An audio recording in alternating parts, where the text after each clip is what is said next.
Jejak syiar Islam dan sejarah makam Syekh Pandanjati di Bantar Bolang, Pemalang.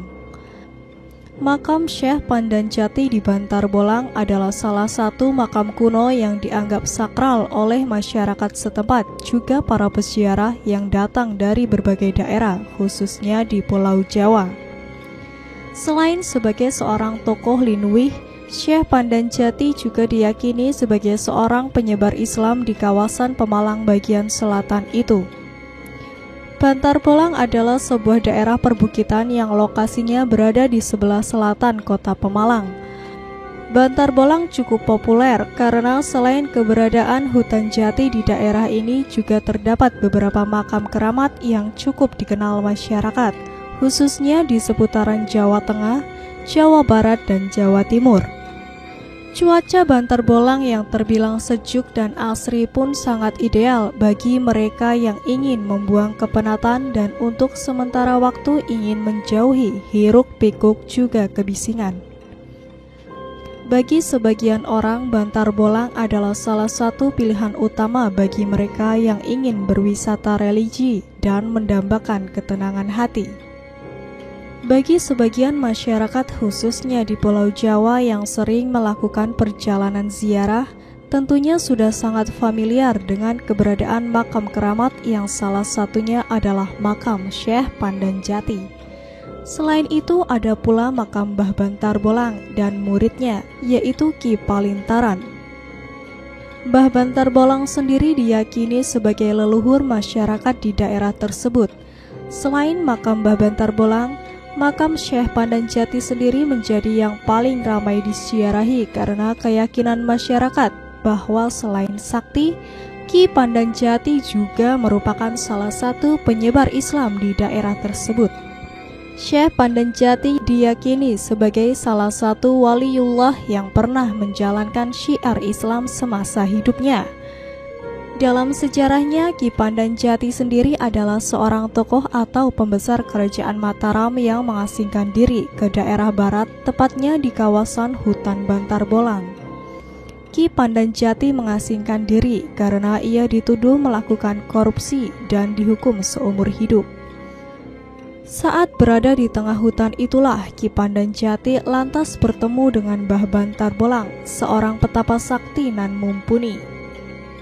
Karena merasa iba dan tersentuh oleh kebaikannya, Mbah Bantar Bolang lantas mengizinkan Ki Pandanjati untuk tinggal di rumahnya. Sambil berurai air mata, Ki Pandanjati pun mulai menceritakan kisah hidupnya yang sedang didera fitnah. Sejak itu Mbah Bantar Bolang pun merasa semakin yakin kalau Pandanjati adalah orang yang baik hati.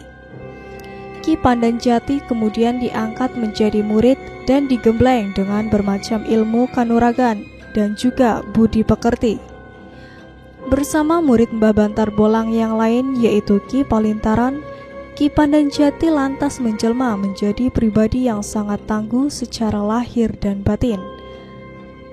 Dalam persepsi budaya masyarakat Jawa, Ki Pandanjati diyakini sebagai sosok linuwih yang waskita dan mumpuni. Bersama Ki Palintaran yang sudah lebih dulu berguru, Ki Pandanjati menjadi murid kesayangan Mbah Bantar Bolang dan mewarisi semua ilmu kedikdayaan dari gurunya tersebut. Palintaran dan Pandanjati adalah dua pendekar sakti dan berbudi luhur. Karena laku spiritual dan olah kebatinannya, masyarakat meyakini Ki Pandanjati dan Ki Palintaran menjadi orang sakti yang weruh sedurunge winara atau mampu menerawang beragam peristiwa yang akan terjadi di masa yang akan datang. Merasa semakin rapuh karena termakan usia, Mbah Bantar Bolang lantas bermaksud mencari penerusnya. Namun karena Ki Pandanjati dan Ki Palintaran sama-sama mumpuni, Mbah Bantar Bolang pun merasa bingung untuk memilih. Mbah Bantar Bolang pun lalu menguji kedua muridnya tersebut untuk mengetahui siapa yang paling layak menjadi pemimpin di padepokannya kelak. Ia pun meninggalkan padepokan secara sembunyi-sembunyi dan memberikan kesempatan kepada Ki Pandanjati dan Ki Palintaran untuk memimpin dan memberi pengajaran kepada murid-muridnya yang lain. Ditinggalkan Sang Maha Guru, seluruh murid Mbah Bantar Bolang merasa kehilangan. Ki Pandanjati dan Ki Palintaran lalu berusaha untuk menemukannya. Karena memiliki mata batin yang lebih tajam, akhirnya Ki Pandanjati mampu menemukan gurunya tersebut. Saat keduanya bertemu, Mbah Bantar Bolang enggan untuk kembali menjadi guru dan meminta Ki Pandanjati untuk memimpin padepokannya. Ki Pandanjati lantas menuruti kemauan Mbah Bantar Bolang dengan menjadi guru dan memimpin padepokan tersebut hingga akhir hayatnya. Hingga kini makam Mbah Bantar Bolang dan kedua muridnya yang relatif berdekatan ini selalu ramai disiarahi. Namun karena diyakini sebagai salah satu tokoh Mataram yang pernah mensyiarkan Islam di daerah tersebut, makam Syekh Pandanjati menjadi yang paling ramai disiarahi. Ketiganya dimakamkan di tanah perbukitan yang di bawahnya mengalir sebuah sungai. Secara khusus, pemerintah dan masyarakat Bantar Bolang selalu memperingati acara Wungon yang sudah menjadi tradisi turun-temurun dan diperingati setiap malam 17 Agustus atau persis menjelang Hari Proklamasi Kemerdekaan Republik Indonesia. Dalam prosesi Wungon tersebut, tokoh masyarakat setempat akan membacakan sejarah makam Syekh Pandanjati tersebut. Sebagian menyebutkan makam Syekh Pandanjati di Bantar Bolang ini hanya sebuah petilasan. Sebuah riwayat menyebutkan Ki Pandanjati lantas berkelana ke arah selatan untuk mensyiarkan Islam hingga akhirnya kembali ke Mataram.